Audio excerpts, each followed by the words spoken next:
ನಮಸ್ಕಾರ. ನಿಮ್ಮ ಅರುಣ್ ಬಡಿಗೇರ್ ಮತ್ತೆ ನಿಮ್ಮ ಮುಂದೆ ಹಾಜರಾಗಿದ್ದೀನಿ. ಮತ್ತೊಂದು ಸುದ್ದಿ, ವಿಶೇಷವಾಗಿರುವಂಥ ಸುದ್ದಿ ಜೊತೆಗೆ ನಿಮ್ಮ ಮುಂದೆ ಬಂದಿದೆ. ಏನು? ನಾಯಿ ಮೇಲಿನ ಪರಿಶುದ್ಧವಾದ ಪ್ರೀತಿಗೆ ನೆಟ್ಟಿಗರು ಫುಲ್ ಫಿದಾ ಆಗಿರುವಂಥ ಸ್ಟೋರಿ ಇದು. ಶ್ವಾನದ ಮೇಲಿನ ಪ್ರೀತಿಯನ್ನ ವಿಶೇಷವಾಗಿ ತೋರಿಸಿಕೊಂಡಂತಹ ಮಹಿಳೆಯ ಸ್ಟೋರಿ ಇದು.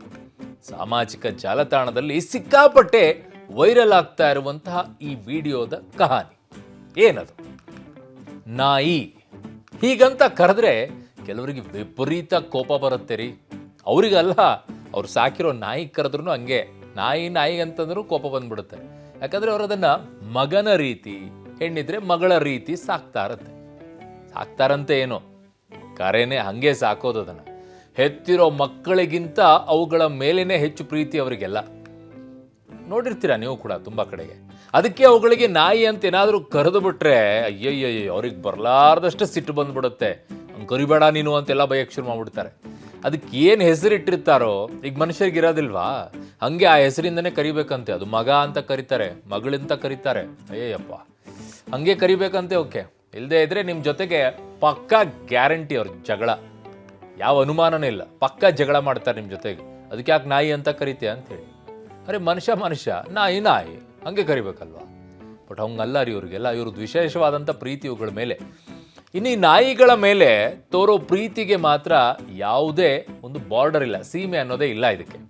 ಅದಕ್ಕೆ ಅವ್ರಿಗೆ ತೋರಿದಂಥ ರೀತಿಯಲ್ಲೇ ವಿಪರೀತವಾಗಿ ಖರ್ಚು ಮಾಡಿ ಅದ್ರ ಮೇಲೆ ಪ್ರೀತಿಯನ್ನು ಮಾಡ್ತಾರೆ. ಖರ್ಚು ಮಾಡೋದು ಪ್ರೀತಿ ಅಲ್ಲ, ಅದನ್ನು ಮುದ್ದು ಮಾಡುವಂಥ ರೀತಿ. ಅಯ್ಯೋ, ಒಂದು ಕೆಲ ಬಾಯಿಂದೆಲ್ಲ ಚುಂಬಿಸ್ತಾರೆ ಅವನ್ನೆಲ್ಲ ನೋಡ್ಬಿಟ್ರೆ ಒಂಥರ ಅಸಹ್ಯ ಅನಿಸ್ಬಿಡುತ್ತೆ. ಹಿಂಗೂ ಮಾಡ್ತಾರಾ ಅಂತ ಹೇಳಿ. ಬೇಕಿದ್ರೆ ಮಕ್ಕಳನ್ನ ಬೇಕಿದ್ರೆ ಹೆಂಗೆ ಬೇಕಾದ್ರೂ ಬೈದು ಬಿಡ್ಬೋದು ನೀವು.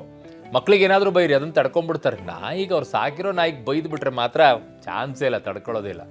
ಏನು ಗೊತ್ತಾ, ಇವ್ರು ಸಾಕುವಂತ ಯಾಕೆ ಈ ಸ್ಟೋರಿ ಹೇಳ್ತಾ ಇದ್ದೀನಿ ಅನ್ನೋದನ್ನ ಆಮೇಲೆ ಹೇಳ್ತೀನಿ ನಿಮಗೆ. ಯಾಕೆ ಇವತ್ತು ಈ ನಾಯಿ ಬಗ್ಗೆ ಹೇಳ್ತಾ ಇದ್ದೀನಿ ಅಂತೇಳಿ ಬಹಳ ಇಂಟ್ರೆಸ್ಟಿಂಗ್ ಆಗಿದೆ, ಕೊನೆವರೆಗೂ ನೋಡಿ. ಕನಿಷ್ಠ ಅಂದರೂ ಇವ್ರು ಸಾಕುವಂಥ ನಾಯಿಗೆ 10,000 ರಿಂದ 15,000 ಒಂದು ತಿಂಗಳಿಗೆ, ಪ್ರತಿ ತಿಂಗಳಿಗೆ ಖರ್ಚು ಮಾಡ್ತಾರೆ. ಇದಕ್ಕೆ ಪ್ರತಿ ತಿಂಗಳಿಗೆ 10,000 ರಿಂದ 15,000 ಯಾರೇ ಆಗಿರಲಿ. ಬಟ್ ಇಲ್ಲಿ ಹೇಳ್ತಾ ಇರೋದು ಒಂದು ಸ್ಟೋರಿ, ಅದು ಬೇರೆ ಇದೆ, ಕೊನೆಗೆ ಹೇಳ್ತೀನಿ ಅದನ್ನ. ಬಟ್ ಸಾಮಾನ್ಯವಾಗಿ ಎಲ್ಲರೂ ಸಾಕುವಂಥ ನಾಯಿಗೆ ಪ್ರತಿ ತಿಂಗಳು ಕೂಡ 10,000 ರಿಂದ 15,000 ರೂಪಾಯಿ ಖರ್ಚಾಗತ್ತೆ.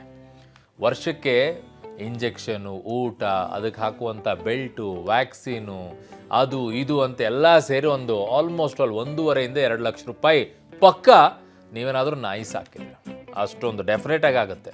ಯಪ್ಪ, ಇಷ್ಟೊಂದು ಖರ್ಚು ಮಾಡಿ ನಾಯಿ ಸಾಕೋದಾ ಅಂತ ಅನ್ಕೊಳಕ್ಕೆ ಹೋಗ್ಬಿಡಿ. ಯಾಕೆ ಗೊತ್ತಾ, ಕೋಟಿ ದುಡ್ಡನ್ನು ಕೊಟ್ಟು ಒಂದು ನಾಯಿ ಖರೀದಿ ಮಾಡೋರು ಇದ್ದಾರೆ. ಕೋಟಿ ದುಡ್ಡನ್ನು. ನಾವು ಕೋಟಿ ಅಂದರೆ ಸಾಕು, ಜೀವನ ಸೆಟ್ಲ್ ಆಗ್ಬಿಡುತ್ತಪ್ಪ, ನೆಮ್ಮದಿಯಾಗಿರ್ಬೋದು ಅನಿಸ್ಬಿಡುತ್ತೆ. ಇವರು 1 ಕೋಟಿ ಕೊಟ್ಟು ಒಂದು ನಾಯಿ ತೊಗೊಂಡು ಬಂದು ಅದು 14 ವರ್ಷ ಬದುತ್ತೆ, 12 ವರ್ಷನೋ 14 ವರ್ಷನೋ ಬದುಕುತ್ತೆ. ಅದನ್ನು ತೊಗೊಂಡು ಬರ್ತಾರೆ. ಅದನ್ನು ತೊಗೊಂಡು ಬಂದು ಅದಕ್ಕೆ ಲಕ್ಷ ಪ್ರತಿ ತಿಂಗಳು ಖರ್ಚು ಮಾಡ್ತಾರೆ. ಹೆಂಗಿರಬೇಕು? ಯಾಕಂದರೆ ಎಷ್ಟು ಕಾಸ್ಟ್ಲಿ ನಾಯಿ ತೊಗೊಳ್ತಿರೋ ಅಷ್ಟು ಅದ್ರ ಮೇಂಟೆನೆನ್ಸ್ ಜಾಸ್ತಿ. ಕೆಲವು ನಾಯಿಗಳಿಗಂತೂ AC ಬೇಕ್ರಿ, AC ಇಲ್ಲದೆ ಅಂದ್ರೆ ಬದುಕೋದೇ ಇಲ್ಲ. ಅವು ಕೂಲಾಗಿರ್ಬೇಕು, ಓಕೆ, AC ಬೇಕು, ಆಚೆ ಕರ್ಕೊಂಡು ಹೋಗಿಲ್ಲ. ಎಲ್ಲಾದರೂ ಅವ್ರು ಆಚೆ ಹೋದ್ರೆ ಅವ್ರ ಜೊತೆ ಕಾರಲ್ಲಿ ಹೋಗ್ಬೇಕು. ಒಂದೇ ಇದ್ಬಿಟ್ರೆ ಅದು ಮಾನಸಿಕವಾಗಿ ಖಿನ್ನತೆಗೆ ಒಳಗಾಗ್ಬಿಡುತ್ತೆ. ಅದನ್ನು ಒಬ್ಬಂಟಿಯಾಗಿ ಬಿಟ್ಟು ಹೋಗೋಂಗಿಲ್ಲ, ಜೊತೆಗೆ ಓಡಾಡಿಸ್ಕೋಬೇಕು. ಅಯ್ಯೋ, ಹೇಳ್ತಾ ಹೋಗ್ಬಿಟ್ರೆ ಸಿಕ್ಕಾಪಟ್ಟೆ ಇದೆ ಅದು.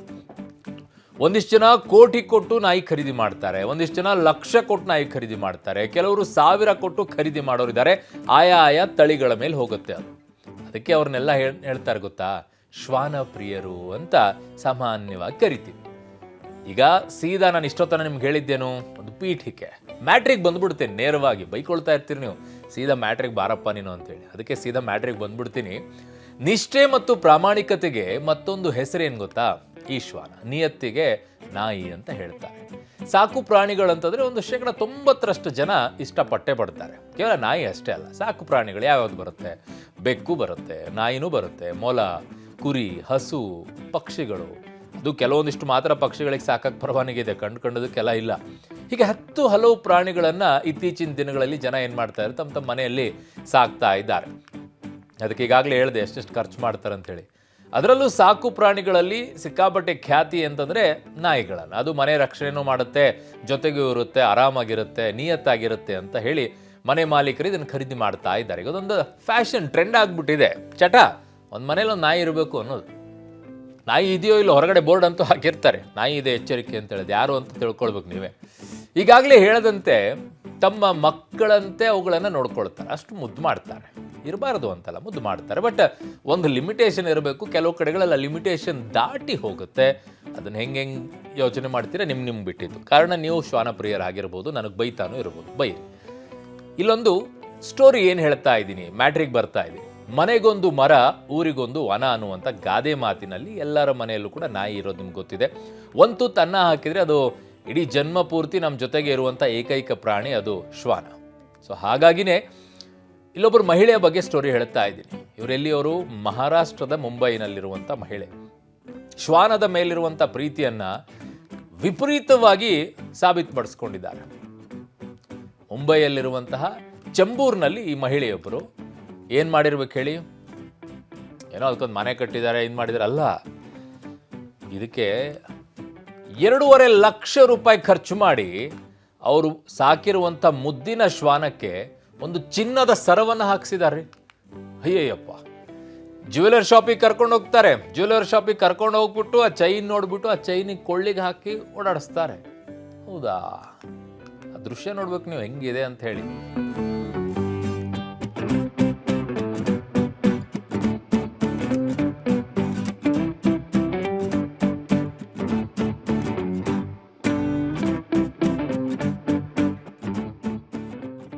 ತುಂಬ ಶ್ವಾನಪ್ರಿಯರು ನಾಯಿಗೆ ಬಳಸೋ ಬೆಲ್ಟನ್ನು ಕೂಡ ಬೆಳ್ಳಿಯಲ್ಲಿ, ಬಂಗಾರದಲ್ಲಿ ಮಾಡಿಸಿರೋರು ಇದ್ದಾರೆ. ಮನೆಯಲ್ಲಿ ಕೆಲವು ಸಾಕಿರ್ತಾರೆ ಪುಟಾಣಿ ಮರಿಗಳು, ಅವುಗಳೆಲ್ಲ ಬೆಳ್ಳಿಯಲ್ಲಿ ಮಾಡಿಸಿದ್ದಾರೆ, ಚಿನ್ನದಲ್ಲಿ ಮಾಡಿಸಿರೋರು ಇದ್ದಾರೆ. ಅವುಗಳಿಗಂತಾನೆ ಬಟ್ಟೆ ಎಲ್ಲ ಹೊಲಿಸಿದ್ದಾರೆ. ಇಂಥ ವಿಡಿಯೋಗಳು ಮಾತ್ರ ಸಿಕ್ಕಾಪಟ್ಟೆ ಸಾಮಾಜಿಕ ಜಾಲತಾಣದಲ್ಲಿ ವೈರಲ್ ಆಗ್ತವೆ. ಬಟ್ ಕೆಲವರು ಬೈತಾರೆ, ಏನ್ರಿ ಇದು ಇಷ್ಟೊಂದೆಲ್ಲ ಖರ್ಚು ಮಾಡ್ಬೇಕು ಇವುಗಳಿಗೆ ಅಂತ ಹೇಳ್ತಾರೆ. ಬಟ್ ಇದ್ದವ್ರು ಮಾಡ್ತಾರೆ, ಇಲ್ಲದೆ ಇರೋರು ಇಲ್ಲ. ಇಲ್ಲದೆ ಇರೋರು ಏನು ಮಾಡ್ತಾರೆ, ಮನೇಲಿ ಏನು ಅಡುಗೆ ಮಾಡಿರ್ತಾರೆ, ಉಳಿದಿದ್ದನ್ನು ಹಾಕ್ತಾರೆ. ಅವಕ್ಕೂ ನಿಯತ್ತಿರುತ್ತೆ. ಅವಕ್ಕೆ ಬೀದಿ ನಾಯಿಗಳು ಅಂತ ಕರಿತೀರ. ಅವುಗಳನ್ನು ಮಾತ್ರ ನಡೆಯುತ್ತೆ. ಸ್ಟ್ರೀಟ್ ಡಾಗ್ಸ್, ಅದು ಏನು ಸೊಫೈಸ್ಟಿಕೇಟೆಡ್ ಆಗಿ ಸ್ಟ್ರೀಟ್ ಡಾಗ್ಸ್ ಅಂತ ಕರೆಯೋದು, ಅದನ್ನು ನಡೆಯುತ್ತೆ ಅವರಿಗೆಲ್ಲ. ಬಟ್ ಮನೇಲಿ ಸಾಕಿದ್ದಕ್ಕೆ ಮಾತ್ರ ನಾಯಿ ಅನ್ನಬಾರ್ದು. ಅದಕ್ಕೆ ಹೆಸರಿಟ್ಟೆ ಕರಿಬೇಕು, ಮಗನೋ ಮಗಳು ಅಂತ ಕರೀತಾರೆ. ಯಾಕೆ ಹೇಳ್ತಾ ಇದ್ದೀನಿ ನಿಮಗೆ ಅಂತಂದರೆ, ನಮ್ಮ ಸಮಾಜ ಹೇಗೆ ಯೋಚನೆ ಮಾಡ್ತಾ ಇದೆ. ಹಿಂದೆ ಎಲ್ಲ ನಾವು ನಾಯಿಗಳನ್ನು ಸಾಕ್ತಾ ಇದ್ದಿದ್ದೀನಿ ಅಂದರೆ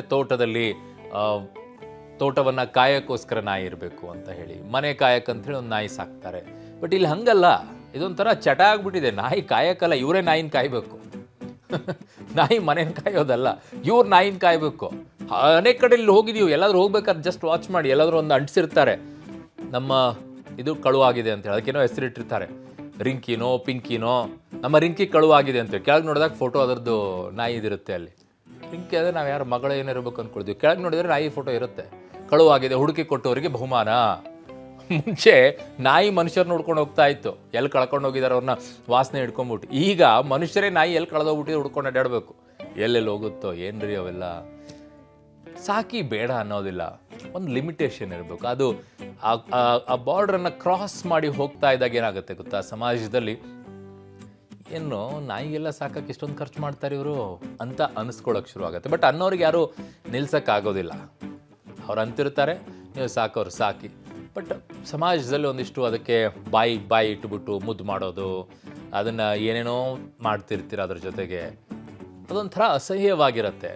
ಅದು ಏನು ಜಾಗ ಎಲ್ಲಿರಬೇಕು ಹಾಗೇ ಇರಬೇಕು. ಅದನ್ನು ವಿಪರೀತವಾಗಿ ಇಟ್ಕೊಂಡು ಬಂದಾಗ ಅದರ ಪರಿಣಾಮಗಳೇನು ಅನ್ನೋದನ್ನು ನಿಮ್ಮ ವೈದ್ಯರ ಬಳಿ ಕೇಳ್ಕೊಳ್ಳಿ. ಆ ನಾಯಿಯಿಂದ ಉದುರುವಂಥ ಕೂದಲು ಶ್ವಾಸಕೋಶದ ಮೇಲೆ ಹೇಗೆ ಪರಿಣಾಮಗಳನ್ನು ಉಂಟು ಮಾಡುತ್ತೆ, ಆಮೇಲೆ ನೀವು ಎಷ್ಟೇ ಇಂಜೆಕ್ಷನ್ ಏನೇ ಹಾಕಿ ಅದರ ನಾಲಿಗೆಯಲ್ಲಿ ಸುರುವಂಥ ಜೊಲ್ಲಿರುತ್ತೆ ಅಲ್ವಾ, ಅದರಲ್ಲಿ ಎಷ್ಟು ಸೂಕ್ಷ್ಮಾಣು ಜೀವಿಗಳಿರುತ್ತೆ, ಅದರಿಂದ ಆಗುವಂಥ ಪರಿಣಾಮಗಳೇನು, ನಿಮ್ಮಲ್ಲಿರುವಂಥ ಮಗು ಇದ್ದಂಥ ಪರಿಣಾಮಗಳೇನು. ತುಂಬ ಜನ ಹೇಳ್ಬೋದು, ನಮ್ಮ ಮನೇಲಿ ಸಾಕಿದೀವ್ರಿ ಏನೂ ಆಗಿಲ್ಲ, ಅಂಥದ್ದೇನೂ ಆಗಲ್ಲ ಅಂತ ಹೇಳಬಹುದು, ಇಲ್ಲ ಅಂತ ನಾನು ಹೇಳಲ್ಲ. ಬಟ್ ಪರಿಣಾಮಗಳಂತೂ ವೈದ್ಯರು ಹೇಳ್ತಾರೆ, ಅದನ್ನು ಹೇಳಿದ್ದೇನೆ. ಬಟ್ ಈ 2.5 ಲಕ್ಷ ರೂಪಾಯಿ ಚೈನ್ ಇದೆಯಲ್ಲ, ನೀವು ನೋಡ್ತೀರಿ ಸ್ಕ್ರೀನಲ್ಲಿ, 2.5 ಲಕ್ಷ ರೂಪಾಯಿ ಚೈನು ಹಿಂಗೆಲ್ಲ ಹಾಕಿದ್ರೆ ಏನನ್ಸುತ್ತೆ ಕೆಲವರಿಗೆ. ಆ ನಾಯಿ ಯಾರಾದರೂ ಕದ್ಕೊಂಡ್ಬಿಟ್ರೆ, ಅಥವಾ ಸುಮ್ಮನೆ ನಾಯಿ ಹೆಸರು ಹೇಳ್ಬಿಟ್ಟು ಆ ಮಹಿಳೆ ತಾನು ಹಾಕ್ಕೊಳಕ್ಕೆ ಇಟ್ಕೊಂಡಿದ್ದ, ಏನಪ್ಪ ಇರುತ್ತೆ. ಒಟ್ಟಲ್ಲಿ ಈ ಸುದ್ದಿ ಮಾತ್ರ ಭಾಳ ಇಂಟ್ರೆಸ್ಟಿಂಗ್ ಅನ್ನಿಸ್ತು. ಹಾಗಾಗಿ ನಿಮ್ಮ ಮುಂದೆ ಬಂದೇ ಕಾರಣ. ನಮ್ಮ ಸುತ್ತಮುತ್ತಲು ಇಂಥವು ಅನೇಕರು ಇರ್ತಾರೆ, ನಿಮ್ಮ ಅಕ್ಕಪಕ್ಕದಲ್ಲೂ ಇರಬಹುದೇನೋ. ಒಂದ್ಸಲ ನೋಡಿ, ಹಾಗೆ ಅಬ್ಸರ್ವ್ ಮಾಡಿ, ಮಜಾ ಇರುತ್ತೆ, ಎಂಜಾಯ್ ಮಾಡಿ ಅಷ್ಟೇ. ಇಲ್ಲಿಗೆ ಇದನ್ನು ಮುಗಿಸ್ತಾ ಇದ್ದೀನಿ ಸುದ್ದಿಯನ್ನು. ಇನ್ನೊಂದು ಸುದ್ದಿ ಜೊತೆಗೆ ನಿಮ್ಮ ಮುಂದೆ ಹಾಜರಾಗ್ತೀನಿ. ಭಾಳ ವಿಶೇಷವಾಗಿರುವಂಥ ಸುದ್ದಿ ಜೊತೆಗೆ ನಿಮ್ಮ ಮುಂದೆ ಹಾಜರಾಗ್ತೀನಿ. ಹೋಗ್ಬಿಟ್ಟು ಬರ್ತೀನಿ. ಧನ್ಯವಾದಗಳು.